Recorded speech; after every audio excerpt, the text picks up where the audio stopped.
জীবনটা অনেক ছোট। ছোট্ট এই জীবনে আপনার যে বয়সে যেটা করতে ইচ্ছা হয় সেটাই করবেন আপনার সামর্থ্য অনুযায়ী। একটা সময় হয়তো আপনি ভাববেন আজকের শখ বা যে কোনো আহ্লাদ আমি 10 বছর পরে করব, সেই সময় আপনি নাও করতে পারেন। আজকে যে অবস্থানে যেভাবে আছেন ওইভাবে ওই সময়টাকে সুন্দরভাবে ফ্যামিলির সাথে উপভোগ করবেন, তখনই দেখবেন আপনি নিজেকে সুখী মানুষ হিসাবে ভাবতে পারবেন। আসসালামু আলাইকুম, কেমন আছেন? চলে আসলাম ছোট্ট একটি ডেইলি লাইফ ব্লগ নিয়ে। গতকালকে আমি জলসিঁড়ি পার্কের প্রথম পার্টটি দেখিয়েছি, দ্বিতীয় পার্টটি নিয়ে আজকে চলে আসলাম। এই তো সুন্দর একটা জায়গায় বসে আমি আর আমার হাজবেন্ড এবং বাচ্চারা মিলে পিক তুলতেছিলাম, আর এই জায়গাটা বসে সত্যি খুব রিল্যাক্স লাগতেছিল। আর এই পিকটা মানে এই ভিডিওটা আমার বড় ছেলেটা করে দিয়েছে। আমার কাছে মনে হচ্ছে বেস্ট একটা পিক, আমার কাছে এত ভালো লাগতেছিল দেখে। আর এটা দেখে বাসায় একটা মজার গল্প করছিলাম, সেটাও আপনাদেরকে এক ফাঁকে শেয়ার করব। আর এইদিকে বললাম না এত মেঘ, ওরে বাবা, কালকে তো বলছি বৃষ্টি আসবে আসবে, আর এখন তো মানে এসেই পড়বে। তো আপনাদের ভাইয়াকে বললাম যে তুমি তাড়াতাড়ি করো, আমরা দেখা গেছে পুরো সাইডটা আমার দেখতে হবে, বৃষ্টি চলে আসলে তো আর দেখতে পারবো না। সে হচ্ছে ওখানে দাঁড়িয়ে পুরো শুধু ভিডিও করতেছে, কারণ ওখানে দাঁড়িয়ে পুরো মানে জায়গাটার ভিডিওটা সুন্দর মতো ক্যাপচার হচ্ছে, তো তাকে রেখেই চলে আসলাম। ওয়েদারটা কেমন? ভালো, এনজয় করতেছো? জি।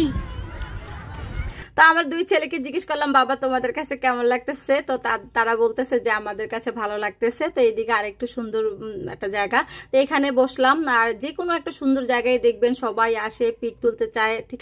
আর আমাদের হিজাবের অবস্থা দেখেন, আপনার ভাইয়ের চুল উড়ে যাচ্ছে, আমার হিজাব উড়ে যাচ্ছে। তো যাই হোক, আপনাদের সাথে একটু একটু করে শেয়ার করলাম। আর এইদিকে চলে আসলাম, এখানে হচ্ছে স্পিড বোটে ওঠার জন্য। তো স্পিড বোটে হচ্ছে আপনাদের ভাইয়া আমার দুই ছেলে কেউই উঠবে না, মানে একজনও রাজি না যে এখানে শুধু শুধু উঠবা কেন, বাট আমার হচ্ছে উঠতে হবে, কারণ আমি যে কোনো পার্কেই যাই স্পিড বোট আর হচ্ছে ট্রেন আমার উঠতেই হয়। তো যাই হোক, তারা হচ্ছে যাবে না যাবে না, ছোটটা বলতেছে না আমার ক্ষুধা লেগেছে, আমি চিকেন ফ্রাই খাবো, কারণ চারপাশ থেকে খাবারের গন্ধ আসতেছে। তো এইদিকে আমি বললাম না আমি যাবই। তো যাই হোক আমি গেলাম, যাওয়ার পরে এখানে দেখলাম যে মানে একটা আছে 30 মিনিট আর একটা হচ্ছে মানে 10 মিনিট, তো দুইটার দুই রকম আর কি ভাড়া। তো আপনাদের ভাইয়া বলতেছিল যে ইঞ্জিন যেটা সেটাতে যাবে না, সে আরেকটাতে যাবে, সেটা ভালো। তো এইদিকে আমরা অনেকটা সময় দাঁড়িয়ে থাকতে থাকতে মানে একটা আসলো। তো এই ফাঁকে কিন্তু বৃষ্টি আসছিল, অনেক বৃষ্টি, সেই বৃষ্টির মাঝখানে আমরা আবার চলে গেছিলাম। তারপরে বৃষ্টি কমছে, তারপরে উঠলাম, ওঠার পরে এই যে আপনাদের ভাইয়া সবাই হাই দিয়ে দিচ্ছে। এখন আমাকে সবাই চেঁচাচ্ছে কি শান্তি, এবার তোমার শান্তি হয়েছে, খুশি হয়েছো?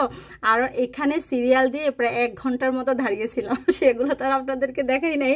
অনেকটা সময় আমি এখানে উঠবো, লাস্টে বৃষ্টিতেও ভিজছি। তো যাই হোক, আমার কাছে ভালোই লাগছিল। আর আশপাশের ভিউটাও আপনাদের সাথে শেয়ার করতেছি, দুই পাশে অনেক সুন্দর ছিল, ভালোই লাগতেছিল। আর আমাদের সাথে যারা এই বোটটাতে উঠেছে, তো আসলে এই বোটটাতে হচ্ছে 1500 টাকা, আপনি একলা উঠলেও 1500, 10 জন নিয়ে উঠলেও 1500। তো এখানে হচ্ছে আমরা 6 জন 7 জন মিলে উঠছি, তো সবাই আর কি সবাই মিলেমিশে ওইভাবে ভাড়াটা দিচ্ছি এই যে আপুদের সাথে। তা আপুদেরও একটা হচ্ছে ইউটিউব চ্যানেল আছে, তো সেটা নিয়ে আপু আমাকে বলতেছে আপু আপনার চ্যানেল মানে পেজের নাম কি? তো যাই হোক, কথাটা বলে আমরা নেমে আসলাম, কারণ আমার দুই ছেলে ক্ষুধায়, হ্যাঁ ছোটটা তো দেখেন ওকে বলতেছে বাবা তোমার ক্ষুধা লেগেছে, বলতেছে হ্যাঁ আমি, ওর নাকি অনেক ক্ষুধা লেগেছে, শুধু ভক্কর চক্কর, বুঝছেন। বাসা থেকে কিন্তু খেয়ে আসছে, আমরা বেশিক্ষণ হয় নাই আসছি, কিন্তু ওই যে চিকেনের গ্রানে সে নাকি অস্থির হয়ে গেছে। তো আমার ছেলেকে দেখাচ্ছি, দেখো বাবা এখানে বসে ভিউটা কত সুন্দর। তো এই তো আমাদের খাবার চলে আসছে, আলহামদুলিল্লাহ খাবারগুলো মজাই ছিল, বাট প্রাইসটা একটু অনেক বেশি, একটু বলবো না অনেকটাই বেশি। এখানে 4টা প্লেটার দেখতেছেন, তারপরে এই যে ড্রিঙ্কস আর 2টা পানি। এটা আমি প্রাইসটা আপনাদেরকে কেন বলে দিচ্ছি, 2400 কত টাকা যেন গেছে, যেন আপনারা যারা যাবেন তাদের একটা আইডিয়া হয়ে যেতে পারে খাবারের দামটা সম্পর্কে। তো যাই হোক, এই তো খাবার টাবার খেয়ে হচ্ছে আমার ছেলে আমরা সবাই টায়ার্ড হয়ে গেছি, দুই ভাই দুষ্টামি করতেছে। আর আপনাদের ভাইয়া তো আর থাকবে না, সে বলতেছে আমাদের এখান থেকে আমাদের শনিরাকড়া অনেক দূরে, তো সেখানে হচ্ছে যেতে হবে। তারপরে রাস্তাঘাট কেমন কি হয় রাতেরবেলা, সে ভয়ে ভয়ে লাগছে, এই সেই ভক্কর চক্কর করে তাড়াতাড়ি বের হয়ে যাবে, ছোট ছেলে বড় ছেলে তারাও চলে যাবে।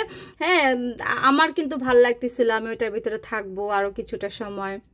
এইদিকে দেখেন তারা আমাকে তারা দিয়ে এসে এখানে বাপ ছেলে 3জন মিলে খেলতেছে।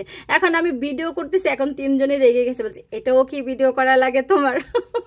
তো যাই হোক আমরা এখন চলে যাচ্ছি। চলে যাওয়ার পরে ওই যে আমি কিন্তু কালকে বলেছিলাম যে আমরা যখন চলে যাচ্ছিলাম তখন বাজে 5টা একটু বেশি হবে, তখন দেখেন কি পরিমাণ মানুষ আসতেছে, প্লাস গাড়িতে পুরো এরিয়া ভরে গেছে, রাখার মতো লাস্ট ওনারা বলতেছিল জায়গা হচ্ছিল না, এমন একটা অবস্থা। তো যাই হোক আমাদের যে ড্রাইভার তাকে ফোন দিছিল, ও ড্রাইভার বলতে আমাদের উবার আর কি, তো উনি বললো যে 20 মিনিট সময় লাগবে। এই ফাঁকে আমরা আর একটু আশপাশের জায়গাগুলো অনেক সুন্দর, সেখানেও একটু ঘোরাঘুরি করলাম। আর ছোট ছেলেটার ভিডিও করে দেখে দেখেন ও কি অবস্থা করতেছে। এই তো কেমন লাগলো ব্লগটি। আসসালামু আলাইকুম।